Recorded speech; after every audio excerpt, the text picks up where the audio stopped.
அப்படின்னு அப்பாவும் கோபமாக சொல்ல அதோட தெரிஞ்சு போச்சு கார்த்திக்கு நாளைக்கு பட்டாசும் கிடைக்காதுன்னு. வேக வேகமாக சாப்பிட்டுட்டு நேராக கட்டிலையும் போய் விழுந்தான். ஒரு போர்வையை இழுத்து நல்ல முகத்தையும் மூடிக்கிட்டு அழவும் ஆரம்பித்தான். கார்த்தியோட வேதனை எல்லாம் கண்ணீராக பெருகுச்சு. வரிசையாக யார் யாரெல்லாமோ திட்டுனான். பணக்கார வீட்டில் பிறந்ததுக்காக சங்கரையும், ஏழை வீட்டில் பிறக்க வச்சதுக்காக சாமின்னு எல்லாரையும் திட்டினான். அந்த வரிசையில் அப்பாவும் மனசில் வந்தார். ஐயையோ, அப்படி நம்ம நினைக்கக்கூடாது, அப்பா நல்லவர், எல்லாம் அந்த சாமி தான் அப்படின்னு சொல்லிக்கிட்டு தன்னோட அழும் படலத்தை தொடர்ந்தான். அப்போ வெளியில் அம்மாவும் அப்பாவும் உட்காந்து பேசிக்கிட்டு இருந்ததும் கார்த்திக்கு கேட்டுச்சு. இன்னைக்கு சாயங்காலம் பூரா அந்த சங்கர் பையன் புது துணி வாங்கியிருக்கான், பட்டாசு வாங்கியிருக்கான்னு என்கிட்ட சொல்லிக்கிட்டே இருந்தான். பாவம், நீங்கள் வரும்போது ஏதாச்சும் வாங்கிட்டு வருவீங்கன்னு பார்த்துட்டே இருந்தான். தீபாவளி பொங்கல்லாம் காசு இருந்தாதான் நமக்கு திங்க 3 வேளை நல்ல சோறு கிடைச்சாலே அன்னைக்கு தீபாவளி தான். இவன் வயசில் நாளாக ஒரு வேளை சோறு தின்னுட்டு ஒரு நாள் பூரா மாடு மேய்ச்சிட்டு தெரிஞ்சேன்.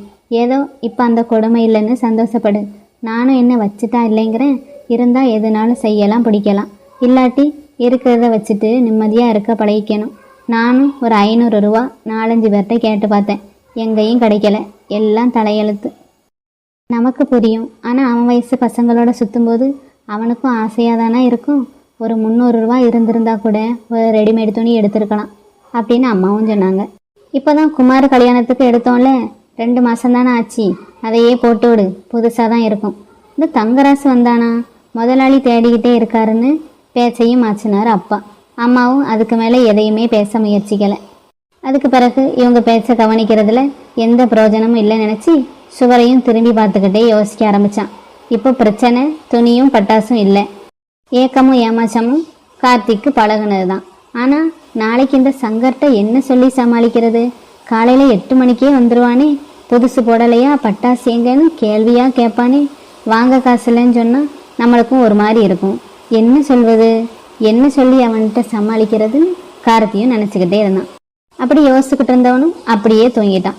தடார்னு ஒரு காதை பிளக்கிற சத்தத்தை கேட்டு தான் முழிக்கவும் செஞ்சான். வானமும் லேசாக வெளுத்திருந்துச்சு. தீபாவளியும் வந்துட்டே, சங்கரம் வெடிச்ச வெடியா இருக்குமோ, இவ்வளவு சத்தமா வெடிக்குதே, ஐயையோ இப்போ அவன் வருவானே, என்ன சொல்ல போறேன் அப்படின்னு மனசு நிறைய கவலையும் வச்சுட்டு மெதுவாக படுக்கையும் விட்டு எழுந்திரிச்சான். ஜன்னல் வழியா எட்டி பார்த்தான். வெட்ட வெளியான பரந்த பசுமையான நிலப்பரப்பு.